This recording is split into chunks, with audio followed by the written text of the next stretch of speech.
This is Pharoh's house.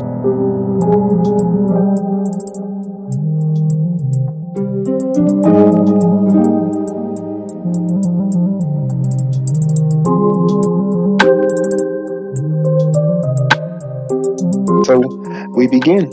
Okay. Greetings and welcome to Pharoh's House Podisode.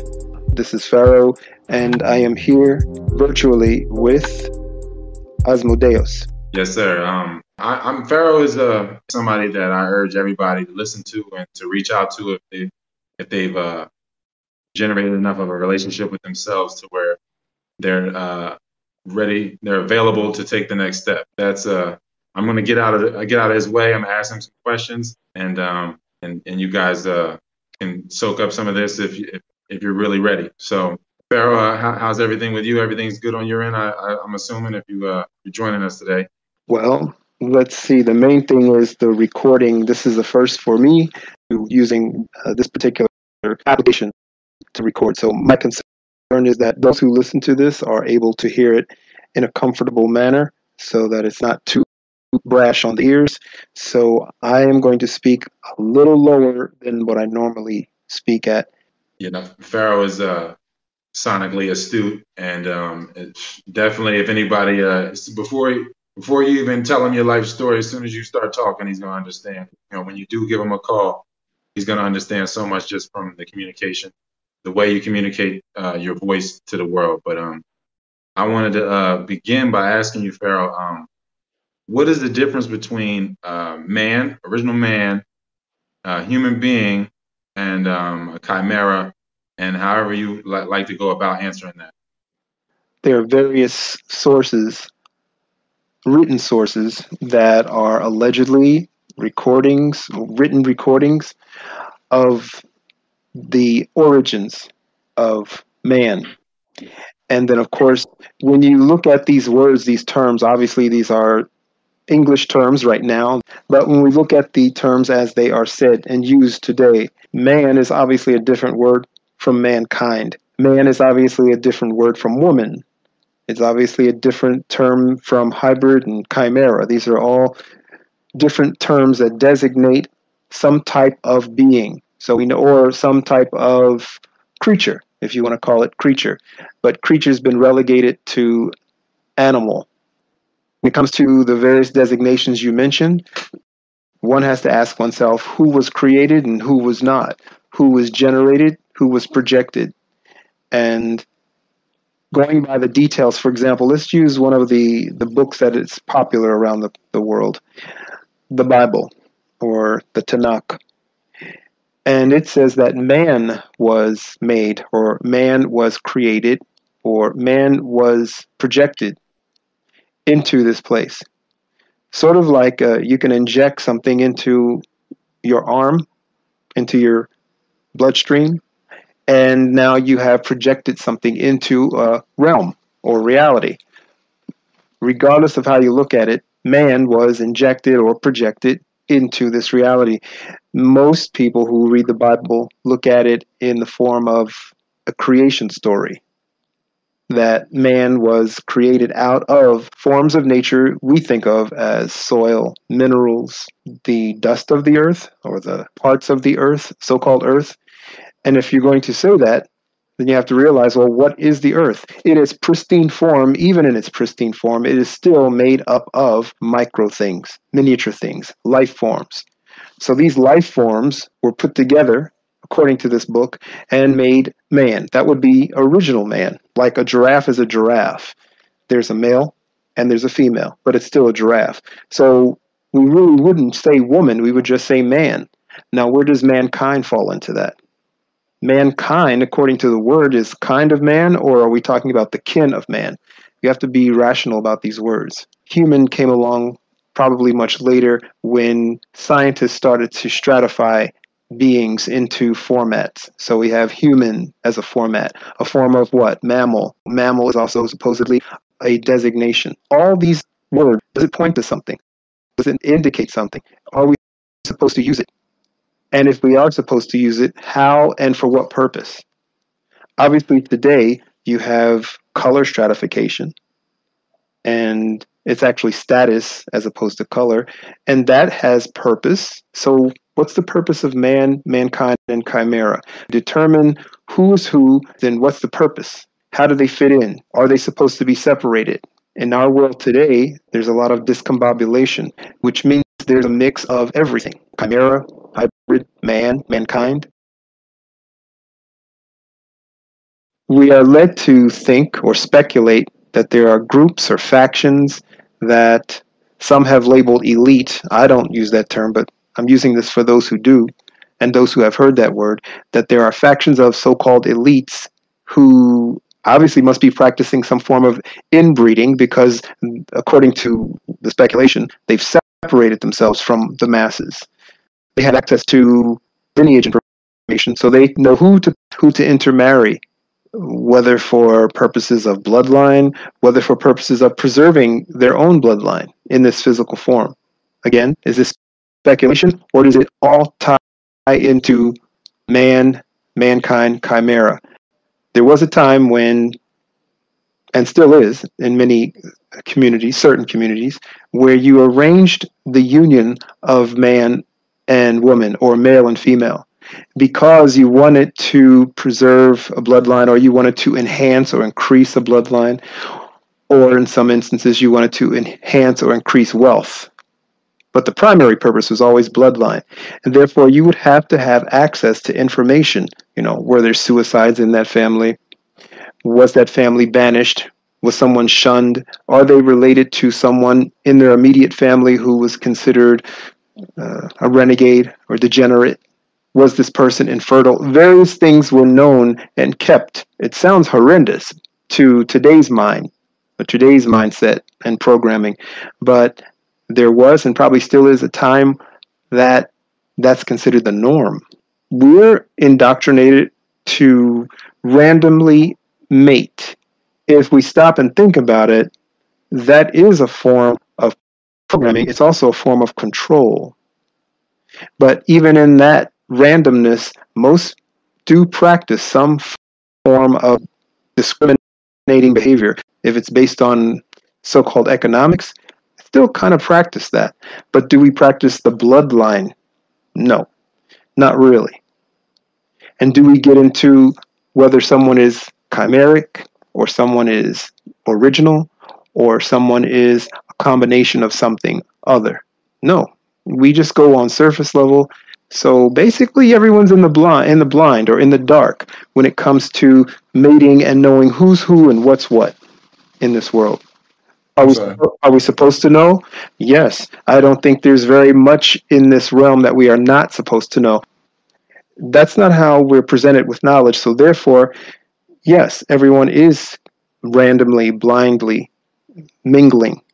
And then of course you add to that, this is an empire. You're distracted by a lot of different things. And because there's no backup, there's no validation, people get into it for a minute, for a second, but then they're brought back to what you are taught is reality, your bills, your everyday life, your sicknesses, and then you forget that picture, that part of the big picture. So yeah, just more and more distraction to just keep you in an identity that isn't correct, and then you don't see life correctly.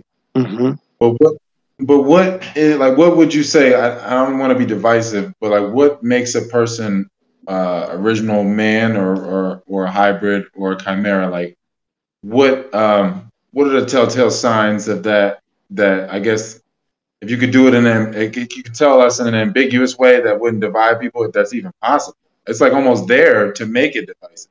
Well, there's difference. We're not all the same, and we are supposed to respect the difference. Difference is manifested or created, if you will, by an higher intelligence and logic. You can feel or sense around you that this is an entire world of difference, an entire world of diversity. That means that there's a purpose for it. We are not to violate that. We can, as you know, you have a will to do whatever. Literally, there was a person, I'm not going to mention their name, and people probably know. He did not come up with the quote, but he supposedly said, do as thou wilt. which is such as the rule of the law or something to that effect.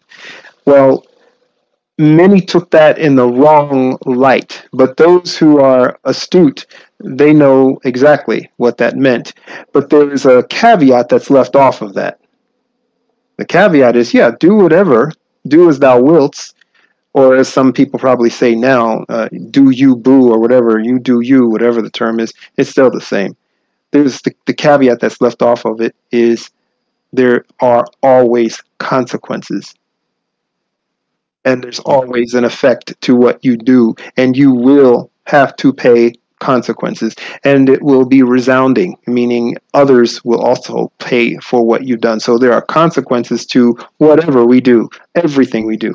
You can tell someone you want to fly, and that you're going to go fly, and if no one stops you, you can go fly. You can also say you're going to go fly without a plane or without any apparatus. And if no one stops you, you can go ahead and do it. But the consequences are instant. So there's consequences to everything. Everything. To cross lines, yeah, crossing these lines that are divinely created, Right. intelligently, however you would like to. But so as far as like the purpose and the place of original man, mankind, and chimeras, hybrids, what does that, do those other things serve a purpose, or is it just a purpose being served in this dysfunctional world? Like, is it just supposed to be original man, or everything's here, so everything is what it's supposed to be? The whole point of an empire is to violate that.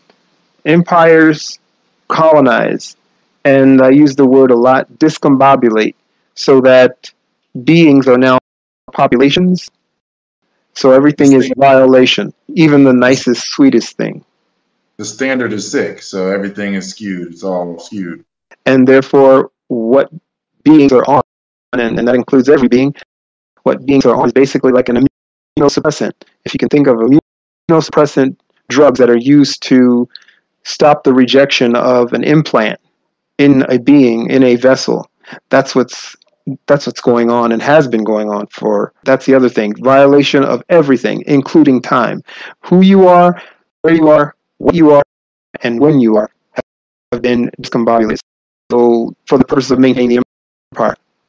But obviously there's got to be those in the know who know those questions: when, where, who, why, what, and how.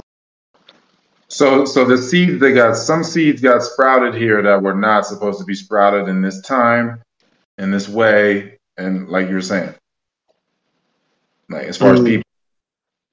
Well, not necessarily that.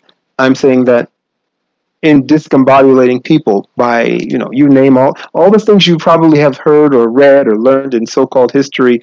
Those are the avenues of moving people trafficking, if you like that term, getting folks from here to there. That's how parasites work. So you're being controlled by microorganisms, possibly, but you're also being put into places that benefit not really you. The foods you eat don't really benefit you, but in the long run, they benefit the framework that you dwell within. It's not even a niche. I cannot even call it a niche. And every being is in a system, supporting a system. The things you think you do, your volition, you probably want to question it. Because a niche would be something that you truly created. Because this is an unstable place, and it becomes more unstable when you take beings outside of where they are supposed to be. That's my next question. Where are people supposed to be? Like, who should be where as far as the map that people are familiar with today? Is there any way that you could? I know it's going to be broad. So much is so broad, but like, who is the, like? I know obviously, there's a lot of people out of place, but who? I know a lot of things when you tell people, you specifically, when you tell them the truth, they have no real perspective on history, I guess, to where they could see that what you're saying is reality when you say that, like, the Native Americans that people are accustomed to are just other invaders, and that it was a massive war here, and that the Aboriginals still here, but it's not who a lot of people think it is. True. In America. North America. Very true. Very true. And most names of most places, there are some names that are original in the sense of they're older.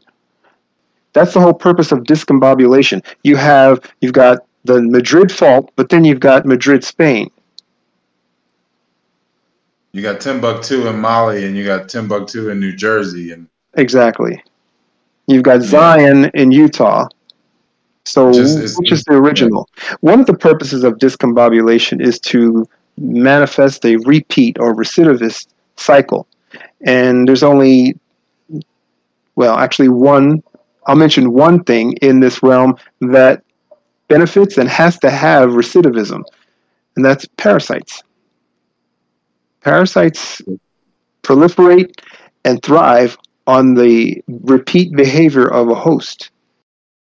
So over generations and generations of people living within a place that has a name that has this, I don't know if you want to call it a stigma or an aura or energy to it, and then you give that stamp to another place, even if it's on the other side of the world, it's just inevitably going to have that same charge and just repeat. And it's really just like a colony, right? It's pretty much, that's colonization right there. Well, what isn't a colony? If those out there listening remember their basic biology, you got your first Petri dish to practice on. What was that called when you put your fingerprint on it and the professor told you, we'll check back in a few days.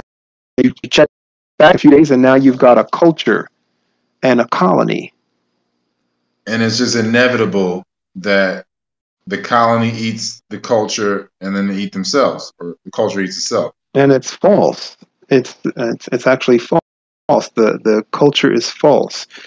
Because it's an isolated environment that is pretty much, it never existed, kind of in a sense, because it has no roots in reality. You can say that. So when it comes to the placement of people and traveling, were people just moving with the seasons, or were there people stationed in places? Were chimeras supposed to be in specific places, or was this just somebody just unleashing the zoo, and now we just have that? Chimeric individuals serve purposes no different than others, but yeah, they were in certain places. Okay, yeah, because I mean, as far as like chimeras, and if you Google it, I mean, it's a lot of different things that'll come up. But I was looking at different instances of chimeras and people where they would have, you take blood from one part of their body and it'll be one blood type. If you take a blood from their lungs, it'll be a different blood type. So and, things like that. And I was also looking into like the whole chimera thing, like as far as being able, like what they were doing with stem cell research, like they were using a human, a female egg, I think, and then they were like injecting some other type of DNA into it that was non-human, and it was to create. They were saying they were doing it so that they could reproduce stem cells, and they were saying they had to kill this organism before it reached a certain age limit, or it would, possibly have human rights or something. And they were saying through this breeding process that ultimately they could create some type of human through this embryo that would have. And so this is what has to have happened before. In the sense of the chimera in this research lab that you talked about, this type of study. I don't know who, but I'll just go with what you said. That's been done before, and it's nothing new. Stem cells are easily obtained. That's nothing new. When people talk about the so-called HeLa cell, the HeLa cell is a form of a stem cell, but with a difference. It comes from an original, meaning when we're talking about the classifications of beings, it comes from an original. How you can find an original, or the designation of an original, well, that's one hint right there. That's one factor. Those eternal cells, and most stem cells have that factor, but is it active? And that was what I wanted to talk about, I guess, as far as people that are not from original man being they're still connected to woman at some level because I guess like you were saying they're coming from a stolen female egg Hmm. or however you look at it. But like I guess you're saying there's some shred of humanity or man in there through the woman, and what has been injected in that egg is something that's kind of man or Well, something like I don't know a better word that you might use for it, but that's not man. 12 years ago, maybe longer, research was done to indicate the differences in the genome, so-called genome. And one of the findings was that there is Neanderthal so-called DNA in certain groups on the realm, mainly groups that would be considered Han Chinese, um, certain types of so-called Caucasians, or so-called Europeans, not all, but certain types, that had, and they said it was a large percentage of the European landmass populations that had the so-called Neanderthal DNA, but those that didn't would be the original or so-called man or man, or as some the classification Homo sapien sapien, and those groups were considered what you'd call today so-called black. Oh yeah, not like I remember you were telling me some of the remnants of the people. Like if we want to reference like how people might have looked, is a lot of the people like as far as Asia is concerned, what it used to look like. Mm-hmm. Like if you go to like the Nicobar Islands or the Andaman Islands, those are the original inhabitants. They look more like that. My comrade here and myself, we are first timers using this so-called platform, and to me, it's awkward. He's doing very well, so kudos. He's done very well. I'm still learning. Well, yes, the populations of so-called Asia that you see today are, for the most part, not the Asians that were there some centuries ago. There have been many different discombobulation points throughout the chronology or throughout so-called history. Call it Renaissance, call it reset, call it reconstruction. It all has the same effect to discombobulate So and to put people in places where they are not typically supposed to be or were originally. the discombobulation is so messed up. In some cases, you're having people like we were saying before, people that are pale in skin Hmm. that produce a lot of neuromelanin, Hmm. and so they probably amongst other pale people they don't really have a connection. Correct. They on the outside they look like what you would consider so-called European, but on the inside they're producing high concentrations of melanin, and that's what determines, the difference. The melanin concentration that you see on the inside. Melanin concentration also occurs on the upper layers or dermal layers, so the so-called outside. But the cards have been shuffled.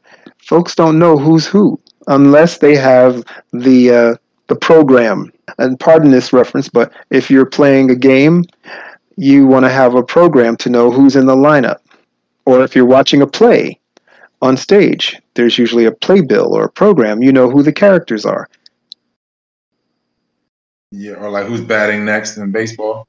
And then we have people who are born with these. It's just confusion, and that's one of the main ways of staying in control for parasites, to confuse the host, either to keep it in a state of euphoria, state of fear, or both, and definitely a state of confusion while it's being eaten, and then to have it to repeat at a particular point in time, usually when it's getting near its end, a particular set of circumstances, so that it can continue again the same exact pattern, a repeat scenario. So this is how the parasites survive generationally, and then you have people through chaotic breeding. You have people that pop up in nests that they really they don't really belong to. Because I was looking at the chimera thing, and there was a woman that had multiple babies, and the first two, they were trying to say that the paternity test said that it was something with she had no relation to her babies, and she was trying to prove that the children were hers, and it took her 4 pregnancies to prove that to document it, to finally prove that she could have a baby that has no genetic relationship to her at all, but it was related to her brothers and her husband, but not to her at all. Yeah, that's not it's not rare for that to happen. So it's plenty of people all over the world that are pretty much like seeds that they're in a nest that they really have no affinity with. And I remember you were telling me years ago when I was first speaking to you that, like, as far as the fragmentation process, they want to scatter everything because they can't, I guess, kill people off or do anything. They can only, I guess, influence us to make us fragment so that everybody's scattered to where your father is, maybe not in your life in the first 10 years, and then your brothers and everybody else, you're meeting them in a scattered way all around the world instead of it being more concise. In order to come out of the food state, you cannot be ignorant. I'm saying if you want to come out of this food cycle, you have to, or you should, realize that your emotions can be a friend or they can be your enemies. And for the most part, they're your enemies. I say treat your emotions as if they are children in training to become adults. And therefore, you protect them. But when they get in the way, you give them some crayons and a coloring book and put them in another room, and you handle business. You do things with logic. Don't let your emotions get involved when you are literally seeking true knowledge, because you'll start to go back to recidivist behavior. You'll start making allegiances and alliances to status, color, so-called color, to what you think is your ethnicity, to your gender, to whatever. And you'll totally and completely deliberately miss the purpose, which is to become unhinged and out of bondage and autonomous. I said nothing about free. That's a commerce term. It's cheaper than cheap. So people say they want to be free. Okay, well then that means there's no price on you. Just get you for free. Free slaves. Taxation is slavery. Yeah, definitely. Definitely. I mean, I know that's another bag as far as that. But yeah, the whole waiving your Fifth Amendment right to file and then having an unapportioned tax on your labor is slavery by every definition. All right, and because there's no community of any form, the communities that are part of this structure, because they figure, they're on immunosuppressant mentality anyway, and they're getting some kickback, and they'll lie to their offspring. They don't care because they figure their offspring is going to turn out miserable just like them, but they'll get the benefit of a legacy. And that whole vampire mindset, that's what it is. If you want to flourish in this hell, then you be a vampire. You can't be of a so-called higher nature. You've got to be the vampire. And if you look at things in that light or that perspective, that's definitely predator versus prey mentality. And everyone wants to be a predator, a beast. Yeah, so there's no honor amongst vampires. None, nor thieves. Yeah. So, like a person that's coming into form, and they have these attachments to being this person and within this culture, and then this food that they're attached to because their mom or their father or whatever, whether they're in the Middle East and they're just continually eating Middle Eastern food, or if they're in so-called Latin America eating so-called Latin American food. There's such an emotional attachment, because I know we were talking about emotions. There's such an emotional attachment with the food, and then the food obviously is feeding the parasites, because you're not really operating from a true identity when you're operating cyclically like that, right? I mean, if you're just looping, just like to eat things, like it doesn't. You're not even tasting anything at that point. It's just the idea, right? Think about it. Just take one concept or one, let's say, like chicken, so-called chicken. It's made basically nonstop. And how can there be so many nonstop? You can get chicken right now as we speak, and this is a recording. You can get chicken anytime you want, available. That means that there's no rest. The land is not being allowed to rest, and there is a sequence. There's an order, basically, and the order is what is being violated. Without order, there is no energizing. Pardon the term rest. I meant energizing and re-energizing. The land, the water, even the air has to come to a re-energizing point.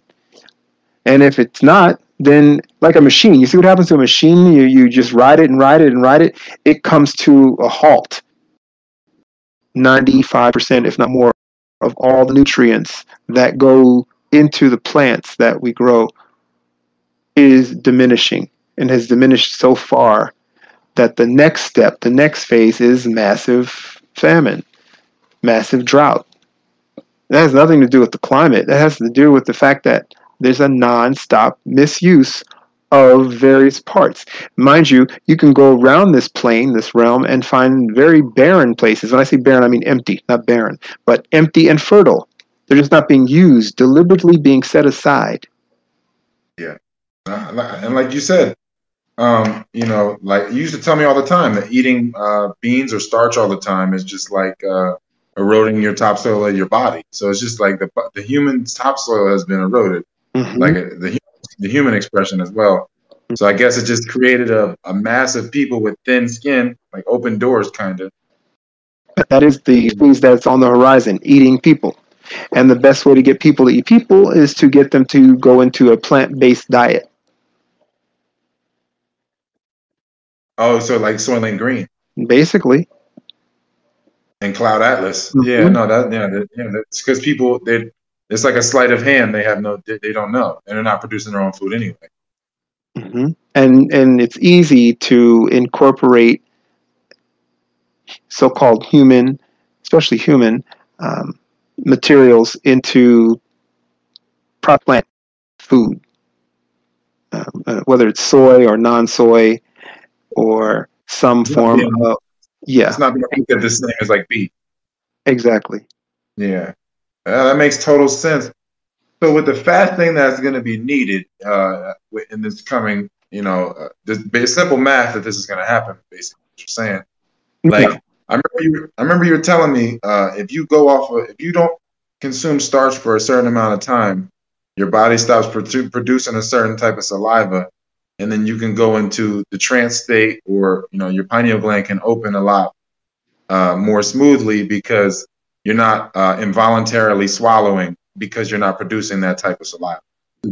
I probably butchered that. I know you can say it better, but I know that's what I really wanted to know. I know a lot of people are interested in fasting, and they don't know why starch, what it does to people, and I just, if you could shed light on that, it'd be great. Okay, for time's sake and file size, let's go into that right now. Into fasting. Fasting is slowing down. And even though the word said fasting, you're actually slowing down. You're slowing down in the sense of the things that you do are slowing down. Like, you're not eating, you're not consuming, but actually things will speed up now that you're slowing down and cleansing. So there's a process to getting into a fast. Just don't fast. You have to build into a fast. They have to go through their normal means. They don't have to, but they should go through their normal eradication or elimination zones.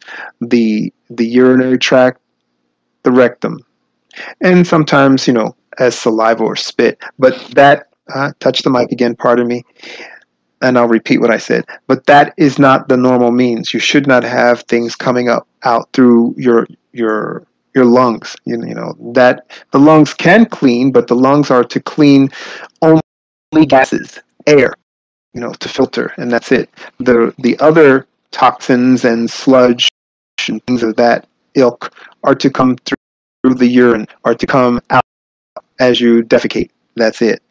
And that's how you build into a fast. First, by removing the stuff that's within. And then you're getting things flowing. You have to have a flow going. And then once that flow is going, so in other words, in short, to build up to a fast. So for example, you do seasonal cleanse and seasonal fast, then you build up to your spring fast.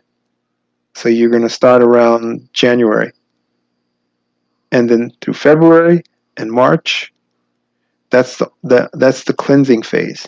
And it's supposedly in the so-called this hemisphere, northern hemisphere, it's supposedly winter. Doesn't matter what so-called hemisphere you're in. When it's winter, that's the time to start the breakdown process. And then by the time that change of season comes, now you're ready for your change of season fast, and you work your way into new growth. Because I'm assuming that when it's winter and it's more darkness, that you're supposed to light up inside and burn off the old, I'm guessing. Something like that. You can look at it in a seasonal sense. And then you work into your fast. And fasting does not mean eating anything. It means eating nothing. You have water. Some don't want water, and fine, they don't need it. But water is the only thing that you ingest during a fast, because the purpose is to flush, to continue the flush. All the things that are still coming through the urinary tract, the urine, basically. Flush. And of course, enema during the time of cleansing before you build up to the fast. And fasting is not just what you ingest through the mouth.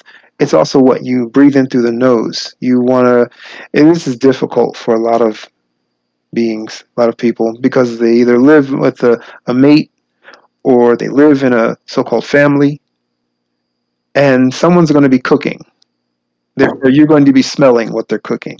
Well, you're also eating what they're cooking when you smell what they cook. Or you live in a city and you might live near a Burger King. Pardon, that's not a plug. I'm not promoting anything. But you might live near some kind of restaurant and you're smelling that. Why do you think using that script again, or scriptures again, why do you think people who fasted, prophets, they went out into the wilderness? So the only thing they could ingest was the air. Most folks don't smell anything. They don't smell the change. Some people can still smell rain before it gets here. A lot of people can't. You're supposed to be able to smell that. Minimize what you are listening to. Refrain from your favorite tunes. The sounds you hear should be your observation of how you sound. Well, you take that time during your fast to listen. And if someone can speak for you, if phone calls come in, and if you are like a lot of beings in this empire, they have to do the so-called work, and therefore they have to be around others. They got to go to do the work thing. Well, you have to make accommodations for that too. So you're going to speak, fine. You're going to be taking things in. Try to stay away from certain input if you can. You don't have to watch TV. You don't have to look at things on your phone. If someone invites you somewhere, just politely decline.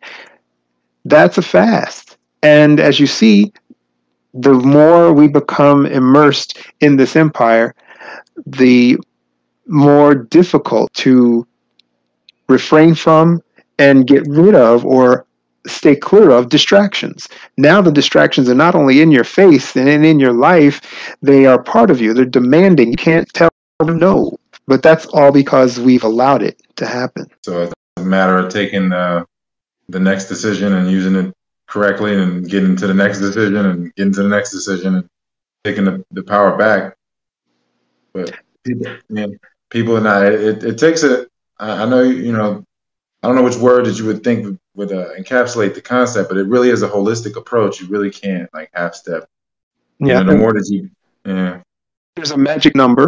That magic number is usually in the tens.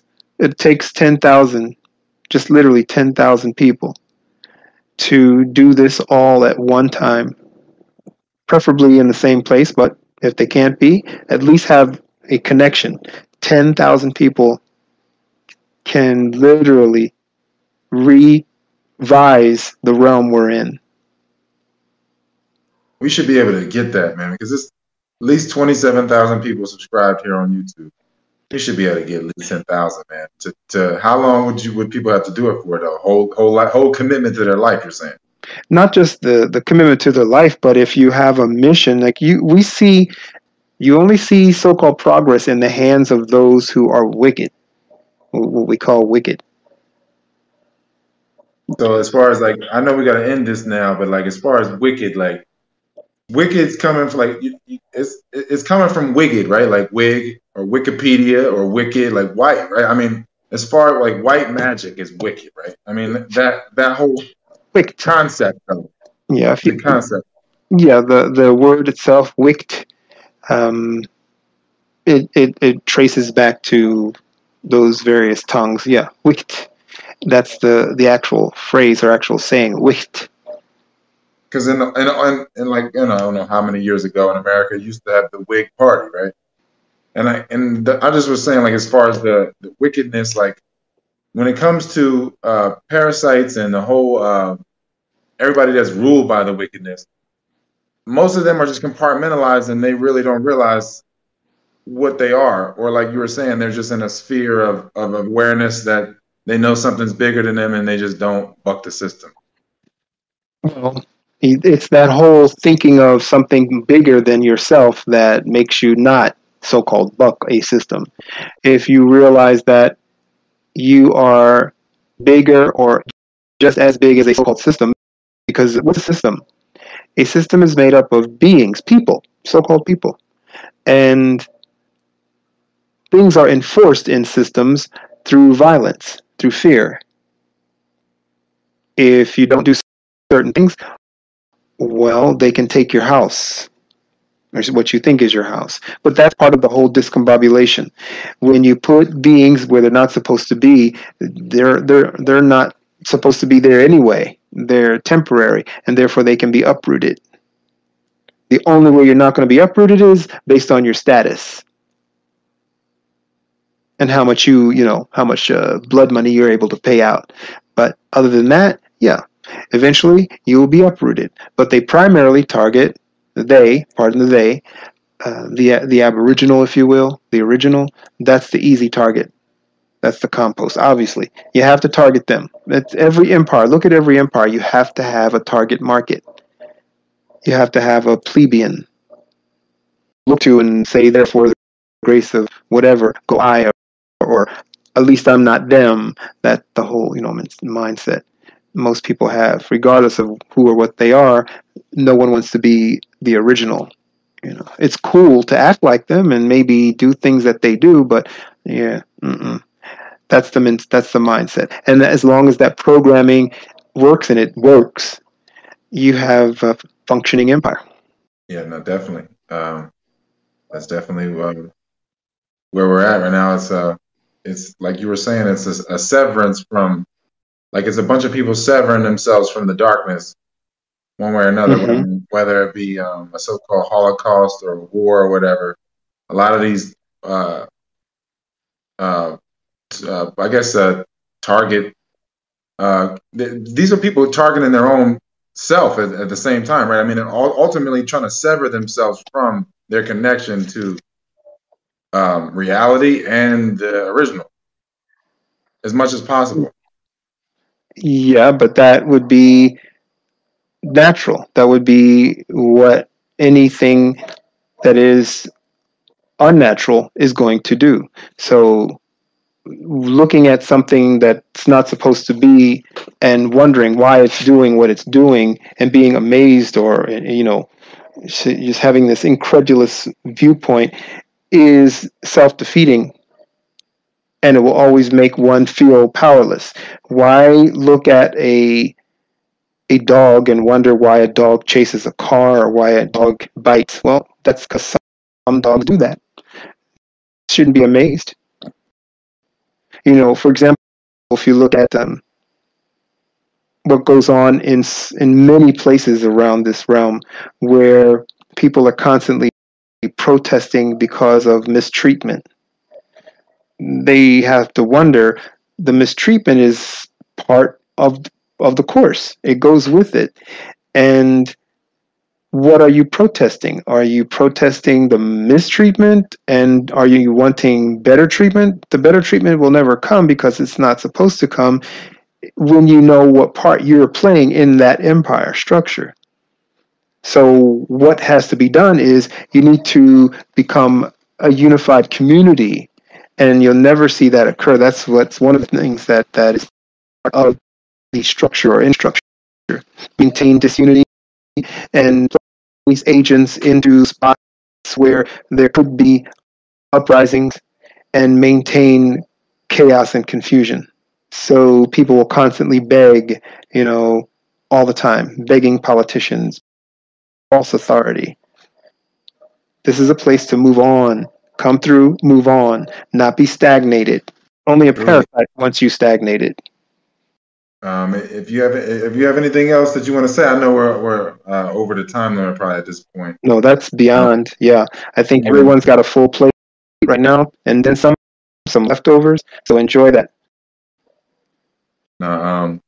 Anybody that wants to contact Pharoh, they need to go to pharohshouse.com. I'll put the comment in a pinned comment. It'll be at the top with the correct spelling. It's not the typical way that you would spell Pharoh, but just look at the comments at the top for that, and all the info will be in the description. And I don't know if Pharoh has any other parting words for you guys, but yeah, you guys are really need to appreciate what you got here at your that you could reach out to, the olive branch that you could reach out to here. That is Pharoh. Okay, and I guess lastly, no offense to anyone, and that's part of the disclaimer. Also, the typical legal structure that goes with this recording: no distribution without the agreement of the participants, and no editing or adding or discombobulating